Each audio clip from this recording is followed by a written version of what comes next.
I was asked to make a live edge end table for an old friend, and this project pushed me to use more epoxy than I ever had before.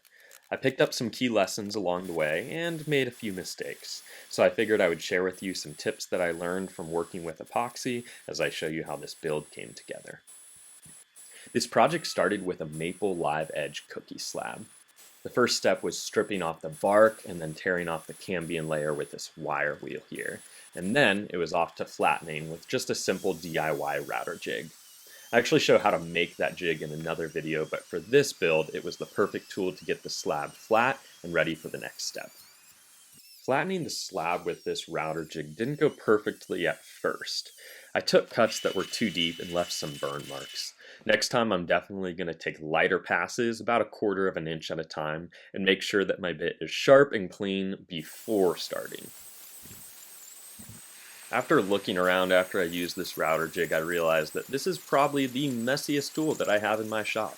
Wood dust gets absolutely everywhere, and it definitely took me a while to pick up all of the chips thrown off by the router.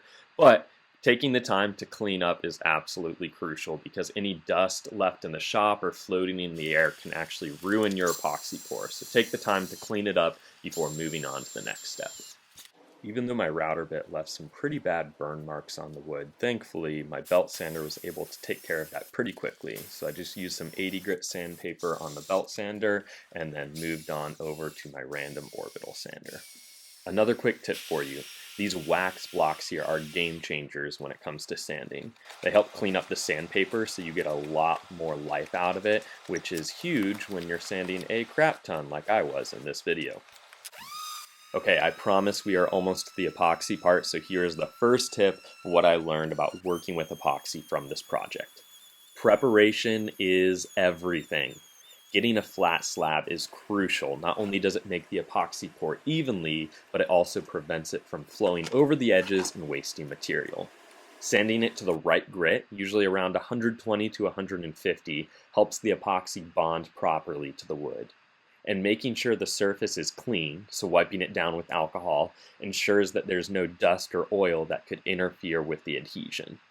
If your prep is done well, the epoxy really is pretty easy to work with, but make sure that you are not cutting corners here. Some areas of the wood were a little soft, so I applied a seal coat. This is a thin layer of epoxy that soaks into the wood, helping it harden evenly. It also makes sanding more consistent later on, which ends up saving time, and it seals any bubbles in the wood so they don't rise up when you do a flood coat. So in short, seal coats are definitely worth it. If you're finding this video helpful so far and think others would too, it would be awesome if you gave this video a like. And you can subscribe if you want to make sure that you catch my future projects. But either way, thanks for watching so far. I really appreciate it. After some light sanding of the seal coat, I moved on to making a mold out of scrap wood to fill a knot hole and a crack in the slab using some deep pour epoxy mixed with black dye. One key thing here, make sure that your mold is sealed really well. Watertight caulking works great for this. Deep pour epoxy, it takes days to fully cure, so if there's even the tiniest small gap, the epoxy will find it and leak everywhere. This will create a huge mess and potentially ruin the project, so be very careful to completely seal any cracks. Now this certainly isn't the prettiest mold, but I used so much caulking, so at this point I was really hoping that it would hold. So I poured in the epoxy real slowly, not trying to kick up any air bubbles, and then I stirred it around just a little bit so that if there were any air pockets, they would float up to the top. Now, you can watch here as I nervously come into the garage and check this pour constantly for the next several hours, making sure that there were no leaks. To my genuine surprise, I had 0 leaks on this project, which was absolutely fantastic. Now I used some epoxy resin tape here with some blue painter's tape over top. That ended up coming up super easily, but I didn't use mold release on this wood portion here, so that took a little more convincing. But honestly, it wasn't too bad in the end, so overall, I'd say it was a win. So this is the bottom side of the slab. After I took the mold off, I realized I had this crack right here where somehow the epoxy didn't sink through to. So I just sealed the bottom of this side, did a second pour of deep pour epoxy here, A real small amount, but we'll let that sit for about 2 days and then we'll see how it turns out. The fourth tip I learned is this: don't rush the process. Epoxy takes a long time to fully cure. Even if it feels dry to the touch, it's not completely set and it shouldn't be worked with for several days at the least. Sometimes a second pour is needed or a flood coat to get the finish just right. So this project ended up taking way longer than I expected because of these wait times and extra coats. But it was absolutely worth it in the end. So don't rush the process, be patient, and it will turn out great. Now we get to the part of the project where I endlessly sanded this slab. At first, I was super focused, but then I started thinking existentially, what do I see here? What does the sander see here? After a while, I started getting really tired, but then I decided to be productive with my time and responded to some text on my Apple Watch. But in the end, I think the best use of time was to stay hydrated while grinding away at this sanding.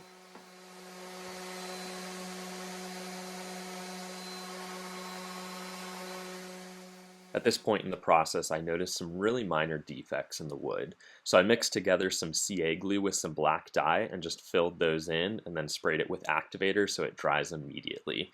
This allowed me to keep moving on quickly with the project, but also provides a really solid fill for any gaps. Now here's what I love about this CA glue fix. So that right there, that's natural. That's CA glue. Right here, natural defect, CA glue. When you zoom out, you cannot tell a difference between what's a natural defect in the wood and the CA glue fill-in. Because this is an end grain piece of wood, it is super hard. This means that it's going to be really durable, but it also took a lot of sanding to get ready. But in the end, it was all worth it when I finally got to apply this flood coat of epoxy. Not all epoxy is the same.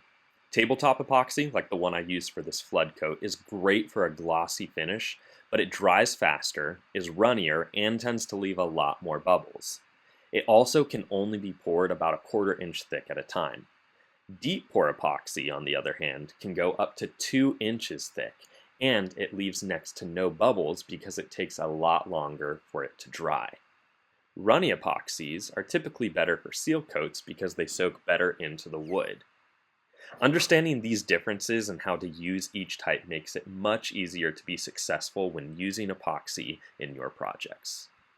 Now check out my foolproof method to attach table legs perfectly. I look at it carefully, see if it looks good, and then I just send it. Realistically, since it's live edge and not perfectly circular, it will never be fully symmetrical. So I just measure to make sure they're roughly equal distance from each other and from the edge, give it the old eyeball test, and then install the threaded inserts. Works every time. Mostly. Using threaded inserts lets the legs be removed and reinstalled over and over without stripping the holes, which is really important because I had to take it apart and ship it across several states.